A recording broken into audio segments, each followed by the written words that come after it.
کیا ہم نے کبھی ان کو یاد کیا ہے کہ میرے استاذ ہیں اور میں نے ان کی خدمت کرنی ہے اور میں نے اپنے استاد جی کو کیسے فائدہ پہنچانا ہے، میرے استاذ کو اس وقت کس چیز کی ضرورت ہے، کیا کبھی ہم نے سوچا ہے؟ بہت سارے طلباء ایسے بھی ہوتے ہیں مال میں وسعت ہوتی ہے، مالدار ہوتے ہیں، لاکھوں روپے کے موبائل خریدتے ہیں، لاکھوں روپے کی گاڑیاں خریدتے ہیں، لاکھوں روپے کے پلاٹ خریدتے ہیں، پراپرٹی بناتے ہیں، لیکن اپنے استاد کے ساتھ تعاون کرتے ہوئے کبھی ان کا ذہن بھی نہیں آیا کہ میں اپنے استاد جی کی خدمت کر لوں۔ بار بار عمرے پہ جاتے ہیں، ہر سال عمرہ کرتے ہیں، اللہ کرنے کی توفیق دے مزید جائیں، لیکن کیا جو مالدار ہیں کبھی ان کے ذہن کے اندر یہ بات آئی کہ میں بھی اپنے استاد جی کو عمرے پہ لے جاؤں؟ جس استاد نے مجھے پڑھایا، جس استاد نے میرے اندر علم کو منتقل کیا، جس استاد نے میری تربیت کی، مجھے ایک بہت بڑے مسند پہ کھڑا کیا ہے اور اللہ نے مجھے مال دیا ہے، کیا میں اپنے استاد جی کو یاد کرتا ہوں یا نہیں کرتا؟ میرا استاد بیمار ہے، کیا استاد جی کے پاس دوائی کے پیسے ہیں یا نہیں ہیں؟ کیا ان کو علم نہیں ہے کہ اساتذہ کی تنخواہیں کتنی ہوتی ہیں؟ کیا ان کو علم نہیں ہے کہ ان کی آمدنی کتنی ہوتی ہے؟ کیا استاد بیمار ہوا، کیا ہم نے کبھی سوچا یار میں اپنے استاد جی کو 10-20 ہزار تعاون کر دوں، مجھے اللہ نے مال دیا ہے، چلو جو غریب ہیں وہ تو چلو دعاؤں میں ہی یاد رکھیں گے، جو مالدار ہیں کیا انہوں نے اپنے استاد جی کے ساتھ تعاون فرمائے؟ کیا کبھی آپ کے ذہن کے اندر یہ بات آئی ہے کہ میرے استاد جی کی بیٹی کی شادی ہے؟ کیا آپ کے ذہن کے اندر یہ بات آئی ہے کہ میرا استاد اس وقت مقروض ہے؟ کیا آپ کے ذہن کے اندر یہ بات آئی ہے کہ میرے استاد جی کے والدین بیمار ہیں؟ کیا آپ کے ذہن کے اندر یہ بات ہے کہ میرے استاد جی کو مدرسے سے چھٹی ہو گئی ہے، میرا استاد ابھی گھر فارغ بیٹھا ہوا ہے، کہیں مالی طور پر وہ پریشان تو نہیں ہے؟ کیا کبھی ہم نے سوچا؟ کیا کبھی اپنے اساتذہ کرام کو ہم نے یاد کیا ہے؟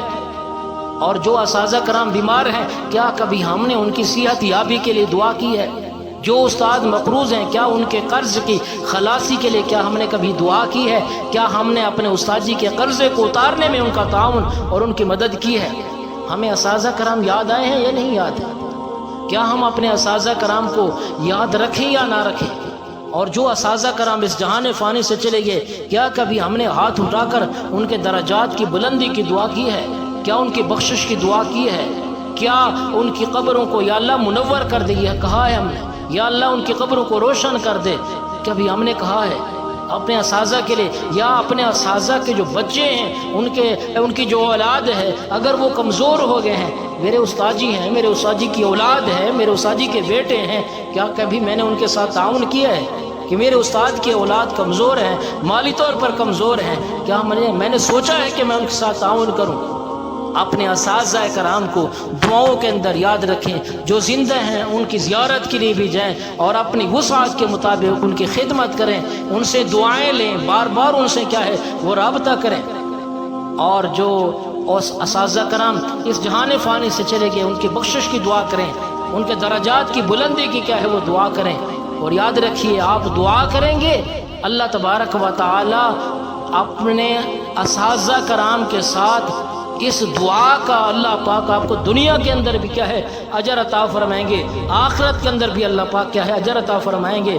اپنے اساتذہ کرام کا ادب کریں، احترام کریں، اس لیے کہتے ہیں با ادب با نصیب، بے ادب بے نصیب۔ بہت سارے طلباء ایسے ہوتے ہیں کہ ذہین ہوتے ہیں، فتین ہوتے ہیں، اور ایک ہی بار استاد جی سے سبق سنا، سبق یاد ہو گیا، لیکن ان کے اندر بعض دفعہ ادب کم ہوتا ہے، اس لیے اللہ پاک ان سے پھر دین کا کام لیتے ہی نہیں ہیں، وہ دنیا کے دھندوں میں پڑ جاتے ہیں، کاروبار میں، تجارت میں، نوکری میں، ملازمت میں، دنیا کے کام دھندے میں، پیسہ کمانے میں۔